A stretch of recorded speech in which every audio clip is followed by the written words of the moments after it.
बिस्मिल्लाहिर्रहमानिर्रहीम। अस्सलाम वालेकुम नाज़रीन, आप यूट्यूब चैनल देख रहे हैं। मैं इमरान खान हूँ। सबसे पहले एक खबर मैं आपके सामने रखता हूँ, फिर चीज़ें खुल के सामने आएंगी। ये एक बैनुल-अक़वामी इंटरनेशनल एक रेटिंग एजेंसी है। ये इकॉनमी के ऊपर काम करते हैं, मईशत के ऊपर, और ये बताते हैं कि मुल्क की मईशत कैसे चल रही है। पाकिस्तान के बारे में बहुत सारी एजेंसीज काम करती हैं। उसका मसला ये है कि जहाँ जहाँ पे IMF कर्जा देता है, वर्ल्ड बैंक कर्जा देता है, जहाँ जहाँ पे ये इंटरनेशनल डोनर्स या मदद करने वाले कर्जा देते हैं, वहाँ पे फिर ये एजेंसीज काम करती हैं और ये पता करती हैं कि क्या ये मुल्क कर्जा वापस कर सकता है या नहीं कर सकता। तो इसीलिए ये रेटिंग जारी करती रहती हैं उन मुल्कों की। अब पाकिस्तान के हवाले से स्टैंडर्ड्स एंड पुअर्स ने सियासी अदम इस्तेहकाम और इंतशार को मईशत के लिए खतरनाक करार दिया है और पाकिस्तान की तवील मुद्दती क्रेडिट रेटिंग जो है वो CCC+ बरकरार रखी है। देखें, इसको समझें। बार बार पाकिस्तान के बारे में इंटरनेशनल रेटिंग्स आ रही हैं और वो ये कह रही हैं कि पाकिस्तान जितना मर्जी अच्छा परफॉर्म करे, पाकिस्तान की मईशत में अगर कुछ बेहतरी आ भी जाती है, लेकिन इसके बावजूद जब तक यहाँ पे सियासी तौर पे अदम इस्तेहकाम रहेगा इस मुल्क में, तब तक ये मुल्क बेहतर नहीं हो पाएगा। सियासी अदम इस्तेहकाम की जो मेन वजह होती है वो लोगों का अदम एतमाद होता है कि लोग गवर्नमेंट के ऊपर ट्रस्ट नहीं कर पा रहे होते। अब ज़रा एक चीज़ पे हमें गौर कर लेना चाहिए, पहले समझ लेना चाहिए। बाज़ औक़ात आपको ऐसी रेटिंग्स मिलती हैं इंटरनेशनली बैनुल-अक़वामी इदारों की तरफ से कि आपको लगता है कि आपके मुल्क की मईशत बेहतर सिमत में जा रही है। तो याद रखिएगा कि अगर कोई मुल्क अपने लोगों का ज़्यादा खून निचोड़ रहा है, अपने लोगों से ज़्यादा टैक्सेस ले रहा है, अपने लोगों को ज़्यादा दबाव में डाल रहा है, उनका खून पसीने की कमाई के अंदर से बड़ा हिस्सा निकाल रहा है और वो मुल्क जमा करता चला जा रहा है, तो उसकी मईशत के लिए बेहतर है। लेकिन उस मुल्क के जो रहने वाले लोग हैं उनकी मईशत के लिए बेहतर नहीं है। ये दो अलग अलग चीज़ें हैं, इन्हीं के अंदर बैलेंस क्रिएट करना होता है। लोग खुशहाल होंगे, मुल्क खुशहाल होगा। एक फॉर्मूला ये है, एक ये है कि मुल्क के पास पैसे बढ़ते चले जाएं और लोग खुशहाल ना हो। यानी एक मुल्क है, उसके अंदर से तेल निकलता है, बहुत ज़्यादा पैसा उस मुल्क के अंदर, मादनियात है उस मुल्क के अंदर, और उस मुल्क के लोग जो है वो गरीब ज़िंदगी गुजारते हैं, वहाँ रूल ऑफ लॉ नहीं है, हालात बुरे हैं, लोग खुश नहीं हैं, लेकिन फिर भी वो मुल्क सस्टेन कर सकता है। बहुत सारे मुल्क दुनिया में ऐसे हैं। लेकिन जिन मुल्कों के अंदर लोग कमाते हैं और मुल्क उनमें से हिस्सा लेता है उनकी कमाई में से टैक्स के तौर पे, वहाँ पे फिर एक बैलेंस क्रिएट करना पड़ता है। तो पाकिस्तान में अनफॉर्चुनेटली इस वक्त हुकूमत जो पैसा इकट्ठा कर रही है वो गरीबों की जेब पर डाका डालकर इकट्ठा कर रही है। यानी 2100 अरब रुपया तो हम दे रहे हैं सिर्फ IPPs को कैपेसिटी पेमेंट की मद में। जो बिजली कभी बनी नहीं उसका पैसा हम 2100 अरब रुपया हम भर रहे हैं। इसी तरह हुकूमत रोजाना जो है वो लोकल बैंकों से बहुत बड़े पैमाने पे कर्जा भी ले रही है। उसका रीजन मैं आपको बताता हूं बाद में जाकर। लेकिन ये जो सियासी अदम इस्तेहकाम है ये खत्म करना इस वक्त हुकूमत के लिए बहुत जरूरी है। सियासी अदम इस्तेहकाम खत्म कैसे होगा? हुकूमत के पास फार्मूला क्या है? देखें, हुकूमत के पास दो तीन चीजें उनके दिमाग में, उन्हें लगता है कि वो पैसे इकट्ठे करके, पैसे लेकर, कुछ बाहर से मांगकर, कुछ अंदर से मांगकर हुकूमत अपना निज़ाम चला लेगी और चंद महीनों के अंदर, यानी उनका पहले एस्टीमेट ये था कि इमरान खान साहब की हुकूमत जब गिरेगी तो मईशत तो काफ़ी बेहतर है। इमरान खान साहब जो ग्रोथ है वो बड़ी ज़बरदस्त छोड़ कर गए थे, 6% तक पाकिस्तान ग्रो कर रहा था। इसके अलावा इमरान खान साहब जो है वो ख़जाने के अंदर पैसे भी अच्छे खासे छोड़ कर गए थे, रेमिटेंसेज भी बहुत बड़ी हुई थी, पेट्रोल की, बिजली की, डीजल की कीमतें भी कंट्रोल में थी और चीज़ें काफ़ी बेहतर थी इमरान खान साहब के दौर में। तो ये जो हुकूमत बनी, इनको लगा ये इससे कुछ और बेहतर करेंगे और इमरान खान साहब की सियासत हमेशा के लिए ख़त्म हो जाएगी। लेकिन हुआ ये कि इमरान खान साहब को जब निकाला तो लोगों का रद्द-ए-अमल इतना ज़्यादा आया कि ये समझ ही नहीं पाए और लोगों ने अदम एतमाद कर दिया आने वाली गवर्नमेंट पे। उसका नाम रखा था इम्पोर्टेड गवर्नमेंट। उसके ऊपर लोगों का अदम एतमाद हो गया। लोगों के अदम एतमाद की वजह से लोगों ने पैसा निकाला, सरमाया निकाला, कारोबार ठप होना शुरू हो गया, नौकरियों से लोग फारग होना शुरू हो गए और आहिस्ता आहिस्ता इनके पास कोई हल नहीं रह गया कि ये बाहर से पैसा मांगे। फिर ये मजबूर हो गए IMF की सख्त तरीन शराइत के ऊपर मानने के लिए। अब IMF से पैसे लेने थे, ये IMF की शराइत मानते गए, लोकल बैंकों से उधार लेते गए, IMF की शराइत मांगते गए, तो पाकिस्तान में महंगाई भी बढ़ती गई, आम आदमी की हालत बुरी होती चली गई। इन्हें लगा कि इस मरतबा तो हमारे पास मैंडेट चलो नहीं था, हमने इमरान खान को धोखा दिया, हम इक़्तिदार में आ गए। तो फिर एक निगरान हुकूमत लाई गई। निगरान हुकूमत से यह तवक्को थी कि वो क्योंकि निगरान है उनसे लोग नफरत नहीं करते जैसे PDM की जमातों से करते हैं, लिहाजा निगरान काबिल कबूल हो जाएंगे और वो कुछ अरसे के अंदर एक ऐसी सिनेरियो क्रिएट कर देंगे पाकिस्तान में कि मईशत ठीक हो जाएगी। फिर निगरानों को टेस्ट किया गया हुआ ये कि निगरानों ने बजाय इसके कि वो सिर्फ अगर मईशत में तवज्जो देते तो शायद लोगों के लिए काबिल कबूल होता, उन निगरानों ने पाकिस्तान तहरीक इंसाफ के ऊपर जो है वो जुल्म सितम के पहाड़ तोड़ना शुरू कर दिए, चाहे पंजाब में हो, केपी में हो, सिंध में हो, बलूचिस्तान में हो या वफाक में हो। तो वो जो नफरत थी पीडीएम से वो शिफ्ट होकर निगरानों पे भी चली गई, लोगों का एतमाद फिर बहाल नहीं हुआ। बड़े पैमाने पे जो हुनरमंद थे, जो कारोबारी लोग थे, वो पाकिस्तान छोड़ छोड़ कर बाहर जाना शुरू हो गए। पाकिस्तान की मईशत मजीद डाउन होना शुरू हो गई।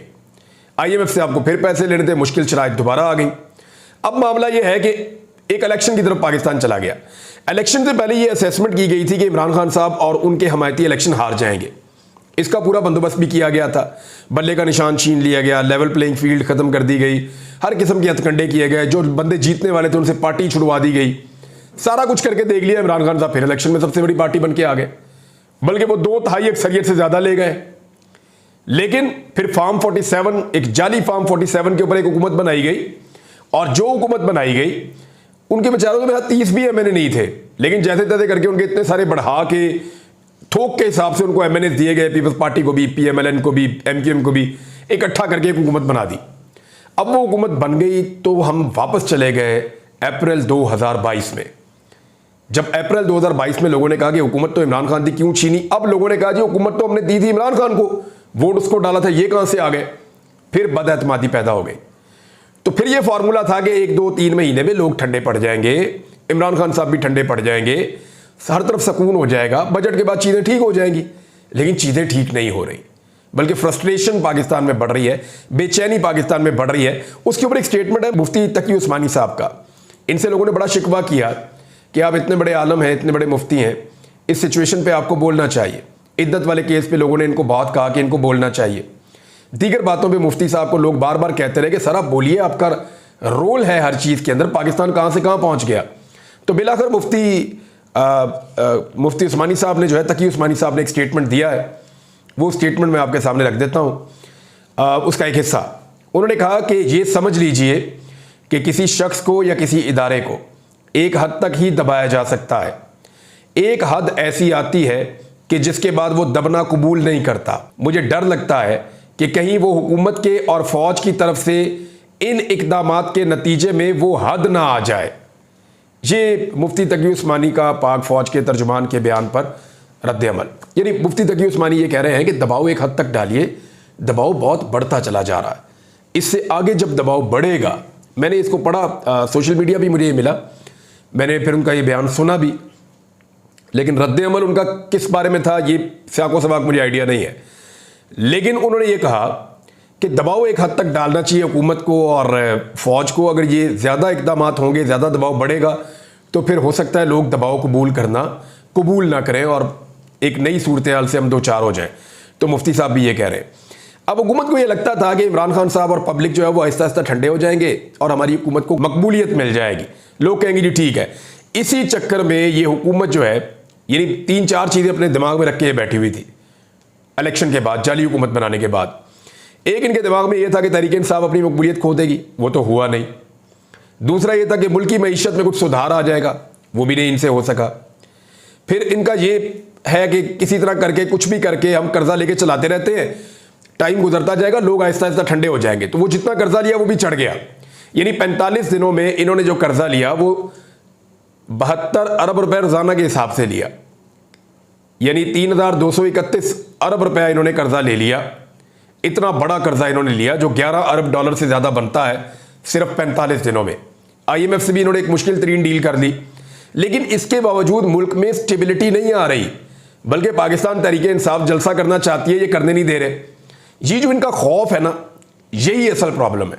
जब तक इमरान खान से डरते रहेंगे, तहरीक इंसाफ से डरते रहेंगे और उसके मुकाबला करने का नहीं सोचेंगे, तब तक इनके हालात ऐसे ही रहेंगे। देखिए, एक जलसा इमरान खान की पार्टी को नहीं करने देते, प्रॉब्लम क्या है, करने दे, कोई फर्क नहीं पड़ता। बाकी पार्टियां भी जलसे करती हैं, इमरान खान को भी करने दे। ये मरियम नवाज ने जलसे किए हैं, नवाज शरीफ ने जलसे किए हैं, अभी तहरीक लब्बैक वाले आए, वो जलसा भी किया, धरना भी किया, क्या फर्क पड़ा। जमात इस्लामी ने इतने जलसे किए, धरना भी देकर बैठे हुए, कोई फर्क नहीं पड़ा। फजल रहमान साहब जलसे करते हैं, धरने देते हैं, कोई फर्क नहीं पड़ा। तो पाकिस्तान तहरीक इंसाफ अगर जलसा कर लेगी तो क्या होगा, 2-4-5 लाख लोग इकट्ठे हो जाएंगे, वो आएंगे, जलसा करेंगे, अपनी बात करेंगे, उनका मैसेज पूरी दुनिया में जाएगा। इदारों को, पाकिस्तान के अंदर सारे महकमों को, पाकिस्तान की हुकूमत को, पाकिस्तान की आवाम को सच पता चलेगा कि जनाब कौन कितने पानी में है। इससे और कोई फर्क तो नहीं पड़ेगा। और अगर होगा भी तो पाकिस्तान एक नए इलेक्शन की तरफ चला जाएगा। कोई बात नहीं, मुल्कों में एक एक साल में दो दो दफा इलेक्शन भी हो जाते हैं, लेकिन वहां पे जमहूरियत चलती है और मुल्क आगे बढ़ते हैं। ये कोई अजीब चीज नहीं है जो दुनिया में पहली दफा होने जा रही है। तो जब तक तहरीक इंसाफ से, इमरान खान से डरते रहेंगे, तब तक इस मसले का कोई हल नहीं निकलेगा। अब प्रॉब्लम जो है वो काजी फायद ईसा साहब वाले मामले पे आ गया। अभी कुछ इतलात के मुताबिक, ये मैंने कुछ दीगर जर्नलिस्टों से ये बात सुनी है, और वो ये बता रहे हैं कि एक वफाकी वजीर ने पहले और एक वफाकी वजीर ने अब, और ये दोनों बड़े सीनियर लोग हैं। कहा जाता है कि एक एहसन इकबाल साहब हैं और एक ख्वाजा आसिफ साहब हैं, और इनके अलावा कुछ लोग और भी हैं। इन लोगों ने वज़ीर-ए-आज़म पाकिस्तान पर दबाव डालना शुरू किया है और इस्तीफे की धमकी तक दे दी है। क्या वाकई ऐसा है? देखिए, प्रॉब्लम इन लोगों के साथ ये है कि अगर काजी फायज़ ईसा साहब रिटायर हो जाते हैं तो उनकी रिटायरमेंट के बाद, ख्वाजा आसिफ तो अपने मुंह से कई मरतबा कह चुके हैं कि काजी साहब की रिटायरमेंट के बाद जो अगले जज जाएंगे तो उसके बाद तो मामला ही बदल जाएगा, उसके बाद तो हमारी हुकूमत ही चली जाएगी, उसके बाद तो जो है वो ट्रिब्यूनल से हमारी सीटें फारग होना शुरू हो जाएंगी। तो इस बात का इनको डर है। हुआ ये था कि शहबाज शरीफ साहब ने जितने भी लोगों को जाली फॉर्म 47 पर जिताया गया है, उन सबको ये गारंटी दी गई थी कि आप लोगों को फारग नहीं होने देंगे हम। यानी जितने एमएनएज फॉर्म 47 जाली वाला कबूल कर चुके हैं, जिन्होंने कहा ठीक है जी हम हार गए इलेक्शन, लेकिन आप हमें झूठी मूठी जितवा दें, वो जितने एमएनएज को फेक इलेक्शन में जितवाया गया है, उन तमाम एमएनएज के साथ ये वादा भी है कि जनाब आप इन सीटों के ऊपर रहेंगे। अब कोई नया बंदा हो ना तो वो कहता है ठीक है जी मेरी सीट रही तो रही, ना रही तो कोई बात नहीं, रोला डाल दूंगा, दोबारा इलेक्शन लड़ दूंगा। लेकिन ये जो बड़े बड़े एमएनएज हैं जो कई कई मरतबा वजीर रह चुके हैं, बड़े लीडर हैं अपने इलाकों के, उनका ये कहना है और वो इस वजह से दबाव डाल रहे हैं कि जनाब हमारी तो बहुत बेइज्जती हो जाएगी। जैसे कि नवाज शरीफ, अगर नवाज शरीफ से सीट छीन लेती हैं यास्मीन राशिद साहिबा तो उनकी क्या इज्जत रहेगी। ख्वाजा आसिफ से अगर सीट छीन लेती हैं रेहाना डार साहिबा तो वो तो मुंह नहीं दिखा सकेंगे अपने हल्के में। और अगर इसी तरह एहसन इकबाल साहब की सीट भी छिन जाती है और जो बाकी बड़े बड़े एमएनएज हैं उनकी सीटें अगर छिन जाती हैं तो वो किसको मुंह दिखाएंगे। अता तारड़ की चलेगी, चलो खैर है, दोबारा इलेक्शन लड़ देंगे, कौन सा कोई इतना बड़ा सियासी कद है। अलीम खान की चलेगी तो कोई बात नहीं, खैर है, दोबारा इलेक्शन लड़ देंगे, या नहीं भी लड़ेंगे तो अपना कारोबार करते रहेंगे, वो कोई इतना बड़ा सियासी कद नहीं है। मामला जो है उन लोगों का है जो कई कई मरतबा वजीर रह चुके हैं और बुरी तरह इलेक्शन हारने के बावजूद उन्हें जाली फॉर्म 47 के ऊपर एमएनए बनाया गया। उनको प्रॉब्लम यह है कि कादी साहब गए, एक्सटेंशन ना हुई, कादी साहब गए तो फिर हम भी गए। और ये बात तो ठीक है कि अगर जो ट्रिब्यूनल्स हैं, पत्तन की रिपोर्ट आपके सामने है, मैंने पिछले व्लॉग में आपको पढ़ के सुनाई है, अगर ट्रिब्यूनल्स ने हक और सच के साथ फैसला किया तो फिर ये गए। मैं एक चीज़ और आपके सामने रखता हूँ नाज़रीन। एक तो पाकिस्तान तहरीक इंसाफ का जो सेक्रेटेरिएट है वो दोबारा डी सील हो गया। पहले सील कर दिया था उसको, फिर वो खुल गया था, फिर दोबारा सील कर दिया उसको, फिर वो खुल गया अब दोबारा।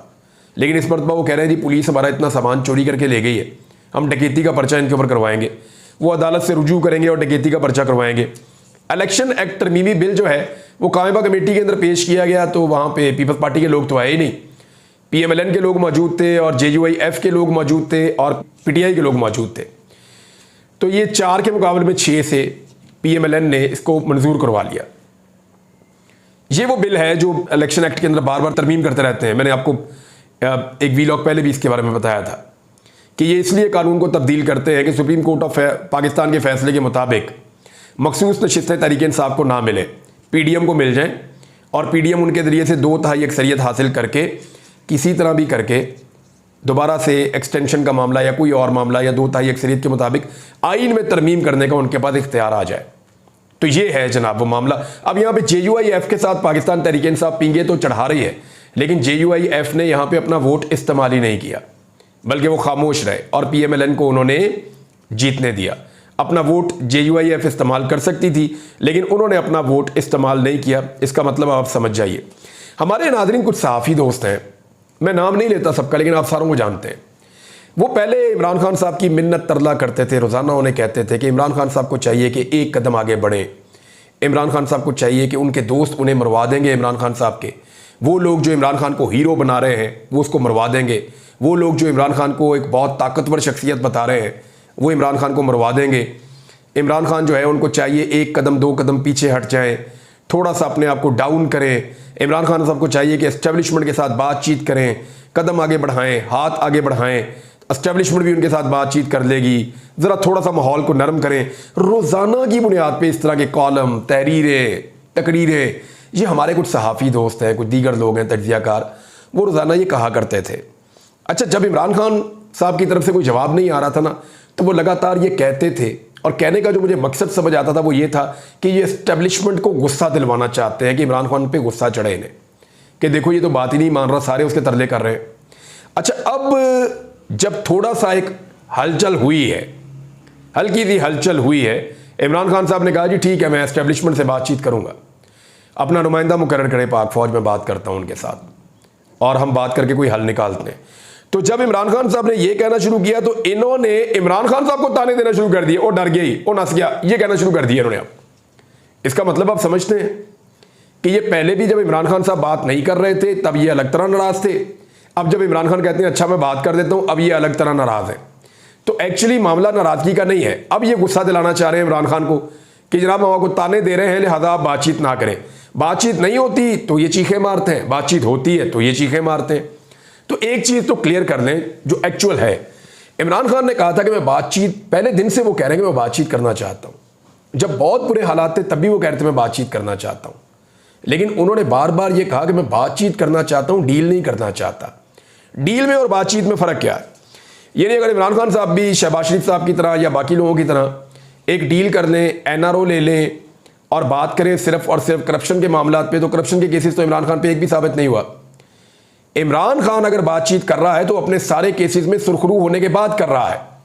नवाज शरीफ साहब वगैरह ने जब बातचीत शुरू की थी तो उस वक्त उनके ऊपर केसेस चल रहे थे या उनको केसेस के अंदर सजा हो गई थी। ये दोनों केसेस मुख्तलिफ हैं। नवाज शरीफ साहब अपने